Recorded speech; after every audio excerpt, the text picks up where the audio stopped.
G'day, I'm Ali Amo, and this is the A Lease on Life podcast. Great news, beautiful humans. We've gone all the way around your web of life one time, looking at the 8 fundamental elements. We've explored the power strand quite a lot lately, which is science and energy, but I spent a lot of time on energy, specifically looking at energy workers and energy healers and people who have gifts that work with energies. Maybe it challenged your beliefs, especially when you look throughout history, what happened with and to people who had those kinds of gifts and abilities. Maybe you don't believe their gifts and abilities at all and you just think it's a crock of shit. But we spent about 4 episodes, maybe even 5, speaking to people from different walks of life with different gifts and different experiences to understand what they see, what they feel, what they do, what it's like for them. We even had an episode where all your questions were answered. I've got to be honest, I feel like it's been a lifetime since I had you to myself. And I miss that sometimes when I'm talking to people because I get lost in the excitement and the interest that I have in the topic that we're exploring and just talking to the person, that I forget to bring it back to your journey of self-discovery. Just keep in mind that any episode that you listen to, it might be a topic that seems completely unrelated to self-discovery, self-recovery, or self-mastery. But to know yourself and understand yourself, to love yourself, you need to know what you believe, what you think, what you feel, where you stand, what you stand for, how you stand for it. You need to know where those beliefs come from, where those ideas come from, what those emotions feel like in your body, how strong those thoughts are in your mind. What happens when you get information that questions, challenges, or is completely the opposite to what you've been holding on to? How does it feel? Do you switch off? Do you go outside yourself, step outside of you, and take on that perspective for a moment, try to make sense of it and see it? Or are you so stuck in your own belief cycle that anything different is just completely written off? The other purpose of exploring a range of different topics is to show you how deeply interconnected those 8 fundamental elements of your life are. Not just, for example, the super strand, which is childhood and experiences, but how childhood is connected to history, how childhood is connected to energy, to environment, to relationships, to beliefs. We are so connected to these elements. They are connected to each other. And it is through those 8 fundamental elements in the web of your life that we are all connected. We all have our own webs of life. To wrap up our first round going around the web, I noticed there's a bit of a misconception, especially when it comes to the whole psychic thing. It's either something you think is bullshit, something you've had some experience with and you question the validity and the reality of it, or it's something you believe in. You've had experience with, things definitely resonated, things certainly happened. But I noticed there's this ginormous misconception when it comes to what it is that they do. And this come to me in the strangest way. But I've got a window next to me and it was broken, so I had a dude come out to fix it. And while the guy was fixing the window, I was editing my podcast episode with the Ask Me Anything Psychic edition. So he could hear bits and pieces of that episode while he was working. And so he started talking to me about it. He's been to some and spoken to some, but yeah, it's really weird. Sometimes they get something right, but a lot of it they said didn't happen. And I said to him, so what is it that you believe? Do you think that it's real? Do you think that it's fake? Do you think, what is it that you actually, he's like, I don't know. It's like they're really hit and miss. And I get that understanding, and the interpretation of his experience gave him that understanding. So I kindly said to him that his experience is everyone's experience. It's really hard to be 100% accurate, but that has nothing to do with the person that you're speaking to or who's speaking to you.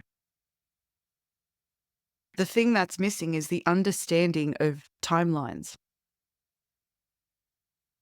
And that goes across the board. If you go and see somebody wanting answers about what's going to happen, asking questions about things that you're uncertain of, and you get answers and you're told something in the next 6 months or 12 months, 18 months, maybe even 5 years down the track. That's not set in stone, and that's not a guarantee. Those are not parts of your fate and your destiny that are absolutely set in stone. So no matter what you do or what changes in your life, what decisions you make, those things will happen. That's not how it is, whereas that's how people seem to interpret it.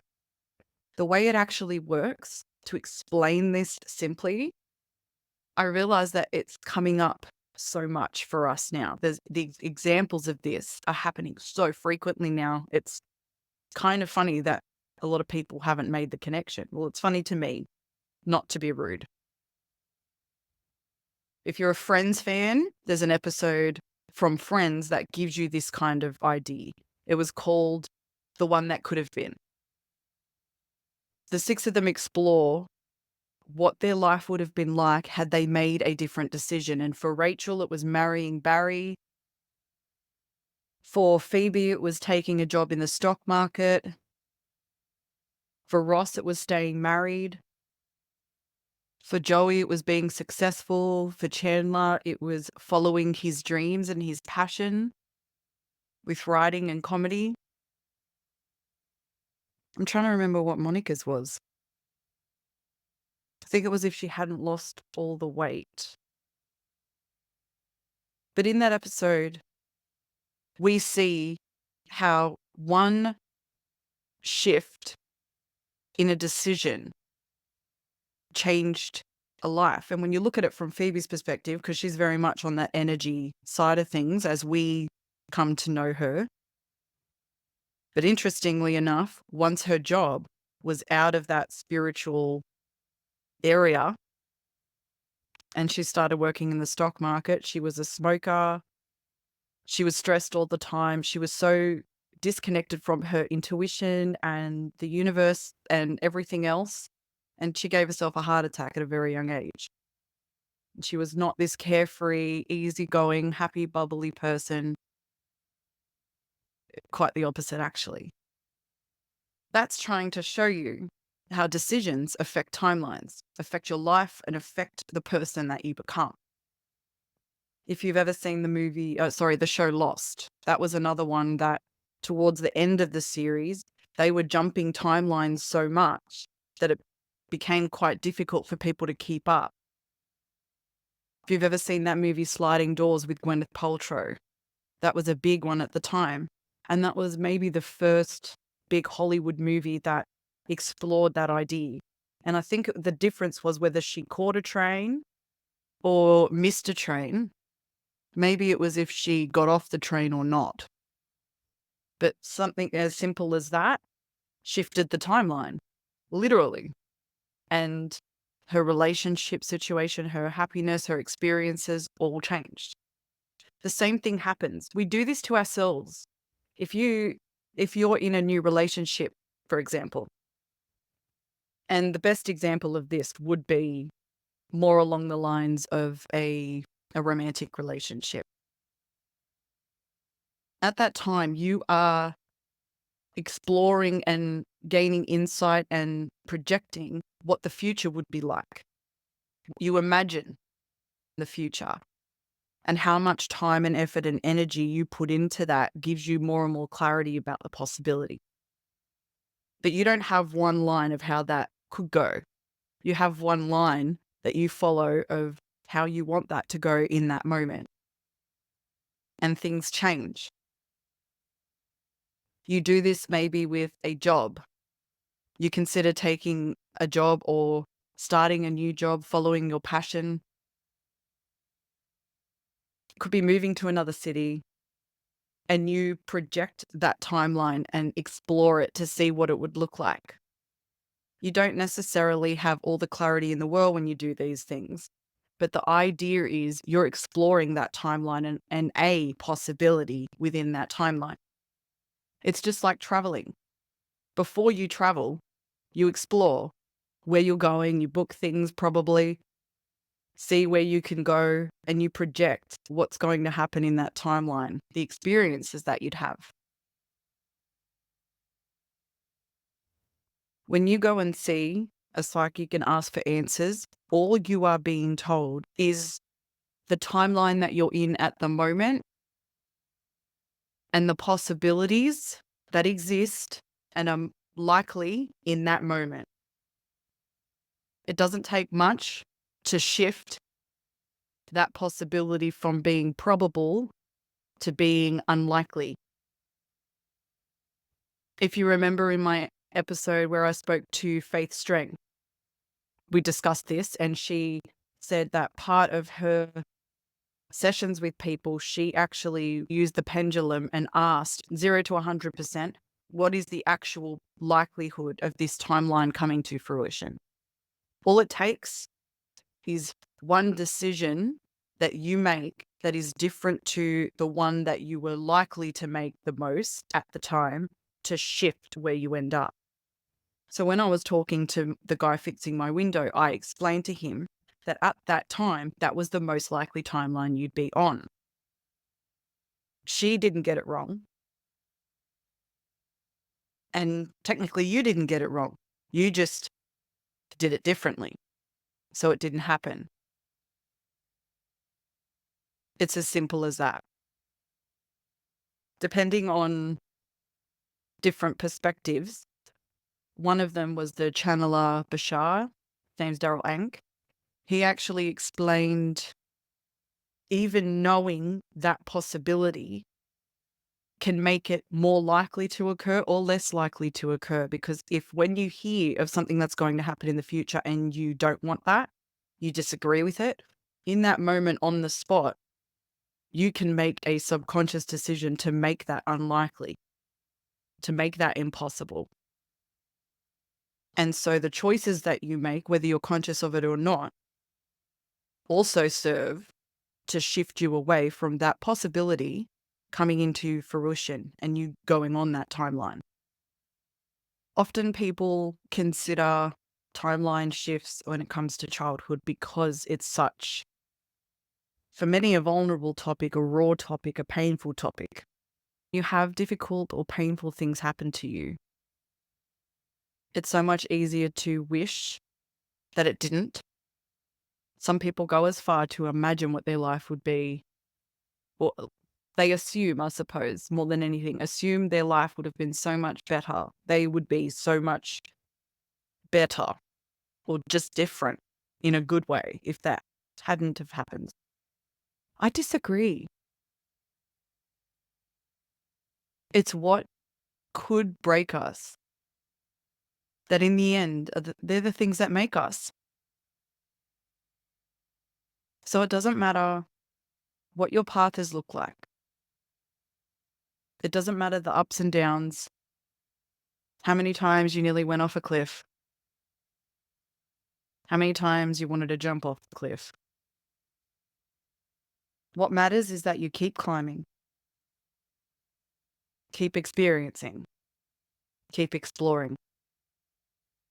But you decide where the peaks are going to be. You cannot have a peak without starting at the bottom. I know that certainly was the case for me. Those moments in life that were deep, dark, ugly, painful, the ones that I thought, how is this on my timeline? What have I done to get this on my timeline? And I saw it as like a punishment at the time. Things have changed now. Some of the most difficult painful, ugly, crazy things that have happened, now that I look back, only served as like the momentum building. It's like if you were going to take a leap. You can't just leap off the spot from standing up as tall as you can. You have to crouch down. If you want to leap far, you really have to get a bit of a run up. You kind of have to start at the bottom and then project yourself up and out. And that's what those experiences served in my life. It didn't matter how it looked on the outside. I thought losing my job was the worst thing in the world. Even though deep down I knew I wasn't meant to be there anymore. I wasn't meant to be there a while ago. When I went to meditation group the other day, one of my mates came and he said to me, I lost my job today. And I was so grateful that we had this meditation group session so that I was supported. And I went, you didn't belong there, bro. And he's like, I know, but it just, it hits. I go, I know what that is like. Absolutely, I know what that is like. You're not alone. But this wasn't to punish you.